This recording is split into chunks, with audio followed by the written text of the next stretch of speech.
Bonjour, nous sommes le 25 juin, nous sommes un jeudi et nous sommes en 2020.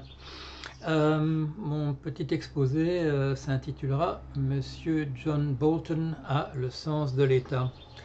Ça répète quelque chose que j'ai dit l'autre jour au moment de la parution de ses mémoires.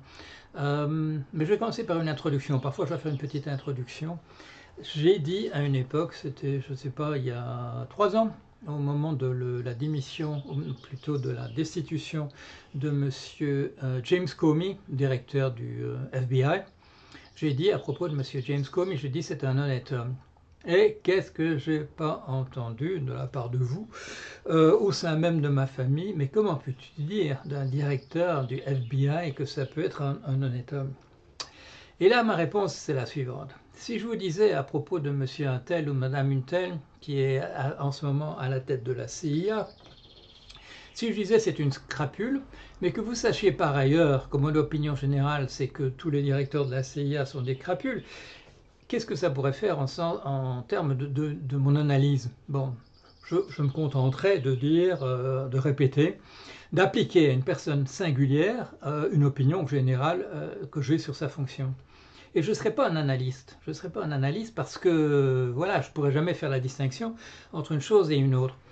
Et l'autre jour, à propos des mémoires de M. Bolton, qui ont été publiées il y a quelques jours, The Room Where It Happened, a memoir from the White House, ou White House Memoir, la salle, la chambre dans laquelle ça s'est passé.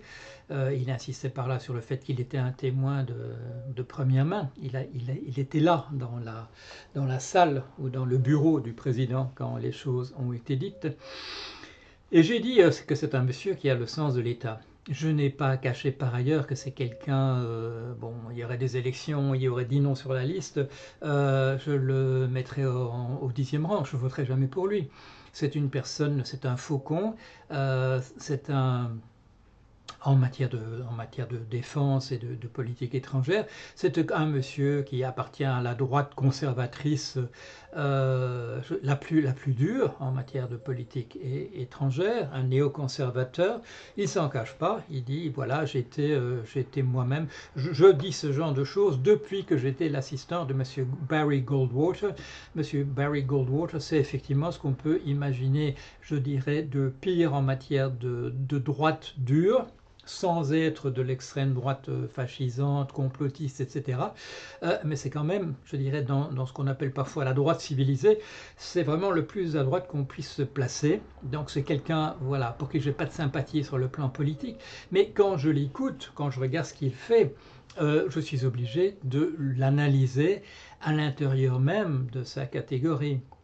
À partir du moment où vous êtes directeur du FBI ou de la CIA, est-ce que vous faites ou non correctement votre métier? Votre métier étant quelque chose que je ne recommanderais pas à mes enfants de choisir, mais à l'intérieur même de ce système, et en admettant qu'il faut des directeurs à la CIA ou au FBI, est-ce qu'il fait correctement son métier? Est-ce qu'il le fait de manière honnête ou malhonnête? Est-ce qu'il trahit les grands principes de son institution? Et ainsi de suite. Alors, qu'est-ce que je fais, Monsieur John Bolton? Vous pouvez regarder, vous pouvez faire voilà, une recherche sur mon blog, vous trouverez déjà pas mal de choses, et peut-être même d'avant l'époque de Monsieur Trump, avant même qu'il soit conseiller à la Maison Blanche, où il y reste à peu près une année, avant qu'il se retire voilà, sur certaines positions de monsieur Trump, en particulier sur l'Iran. Mais sachant qui est ce monsieur, euh, ce qu'il affirme sur ce qu'il est, sur le fait qu'il pourrait trahir éventuellement par son comportement qui n'est pas exactement la personne qu'il est, des choses de cet ordre-là, je peux le juger et vous donner mon avis. Et quand j'ai dit l'autre jour qu'il avait le sens de l'État, eh bien, j'ai donné ce titre aujourd'hui à cela, M. John Bolton a le sens de l'État, pour souligner que c'est à juste titre que je l'avais dit selon moi et que je suis prêt à le redire aujourd'hui. Alors, est-ce que son sens de l'État, c'est de l'État-providence? Non. Est-ce qu'il a une représentation de l'État qui correspond à la mienne? Non, pas du tout. Mais à l'intérieur de ce qui est de manière cohérente sa représentation de l'État, Il est au service de l'intérêt général tel qu'il le conçoit, lui, sans malhonnêteté par rapport à cela.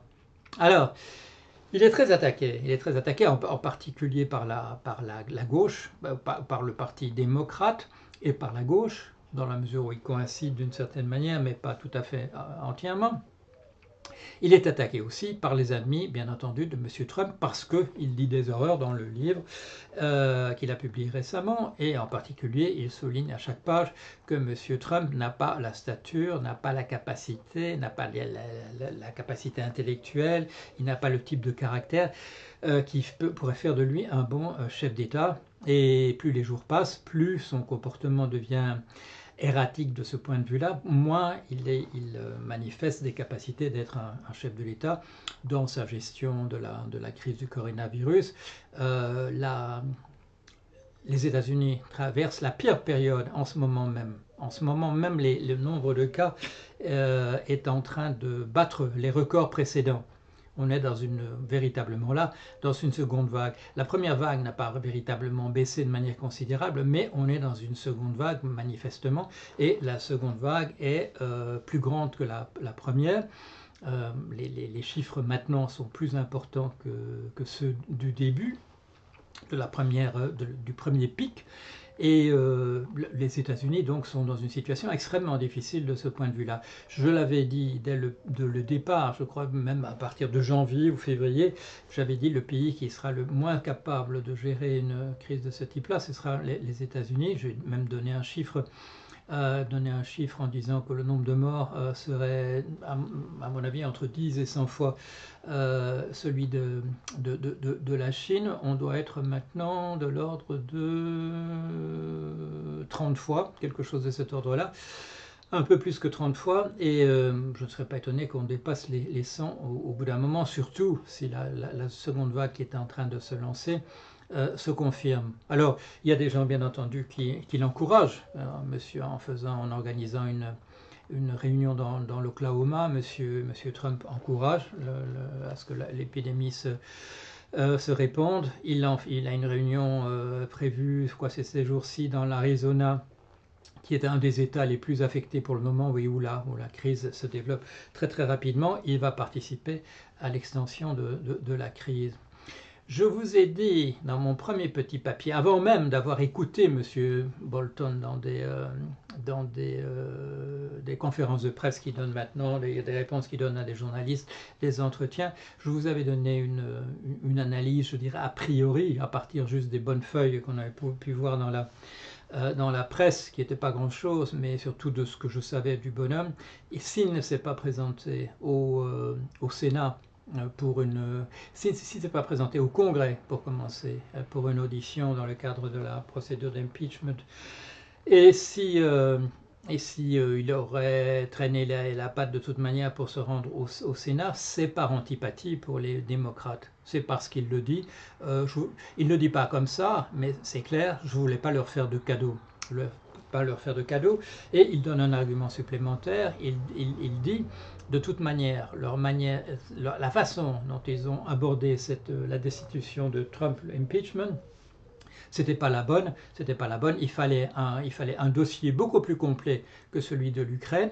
Il ne fallait pas expédier la procédure comme ils l'ont fait. Et, dit-il, et là il a absolument raison, ils l'ont fait pour que les candidats à la présidence aux élections de novembre du côté démocrate aient les mains libres rapidement. Voilà, ce qui est effectivement une erreur de calcul. Il a raison sur ce point-là. Il a raison aussi, à mon sens, et ça je lui ai déjà dit l'autre jour, en disant que sa déposition n'aurait fait aucune différence. Alors pourquoi est-ce qu'il a raison, selon moi? Parce que ce qu'il avait à dire, il était lui le témoin de première main, mais ce qu'il avait à dire, Madame Fiona Hill l'a dit, Monsieur Alexander Vindman l'a dit, qui étaient eux sur certaines choses, ils étaient des témoins de première main et qui avaient été présents au moment des événements, et sur d'autres pas. Lui, Bolton, avait été là sur tout, mais il n'aurait pu que confirmer ce que ses subordonnés ou les gens dans son entourage avaient dit.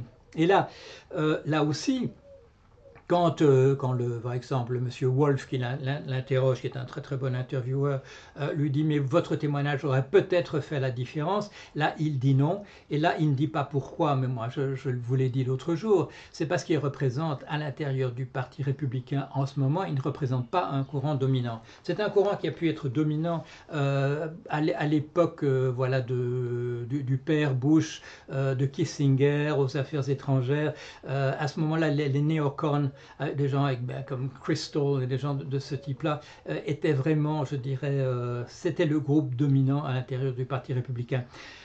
Ce groupe auquel Bolton appartient n'est plus dominant au sein du mouvement républicain.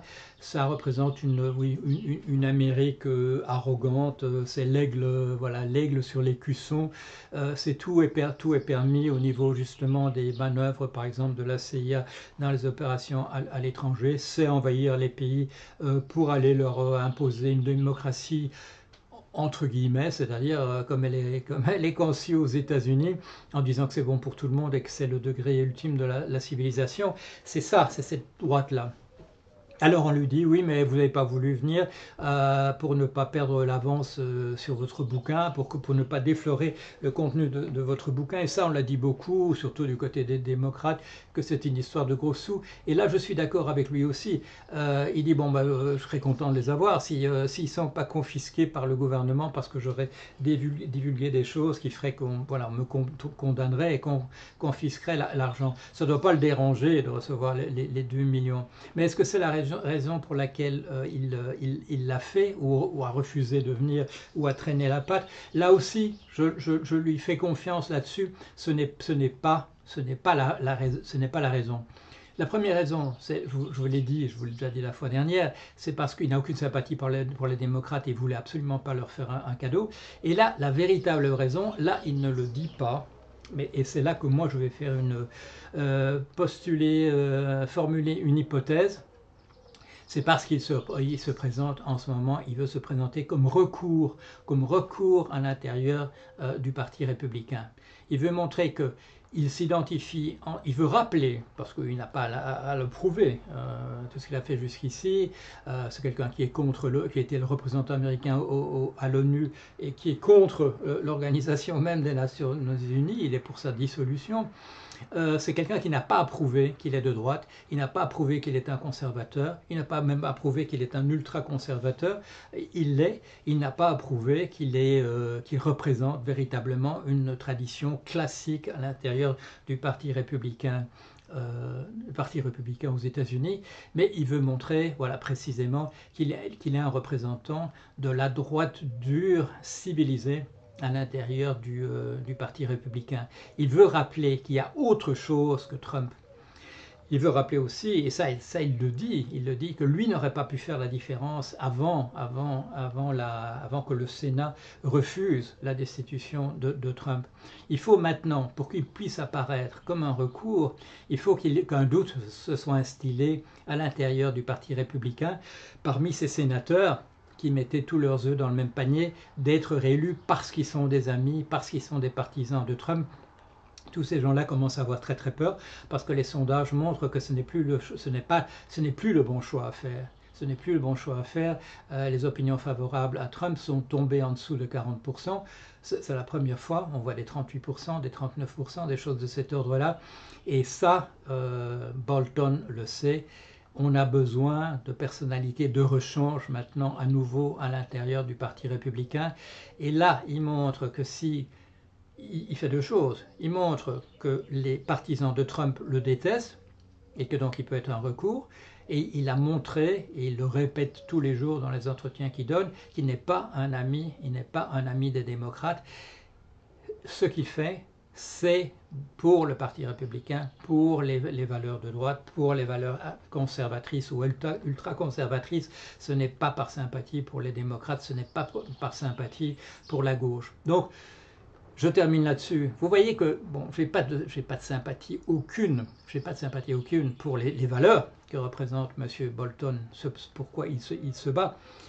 Mais j'essaie de comprendre qui est le personnage et de montrer que par rapport à ce qu'il dit, il est quelqu'un qui adhère, et c'est ça, bon, c'est souvent ça le critère final, qui est quelqu'un qui adhère à ce qu'il dit, qui ne contredit pas par ses actes ce qu'il affirme, qui a un discours cohérent, qui a un discours qui repose sur des valeurs que je ne partage pas, mais qui a un discours cohérent et qui s'y tient. Voilà. Un petit portrait de Monsieur Bolton, un peu plus détaillé peut-être que ce que j'ai fait jusqu'ici, mais pour corriger le sentiment qui apparaît, je dirais, dans l'opinion qu'il a empêché la destitution de Trump et que c'était pour gagner de l'argent.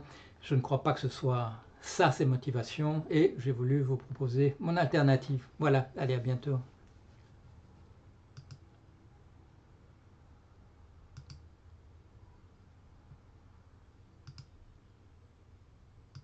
Ouais.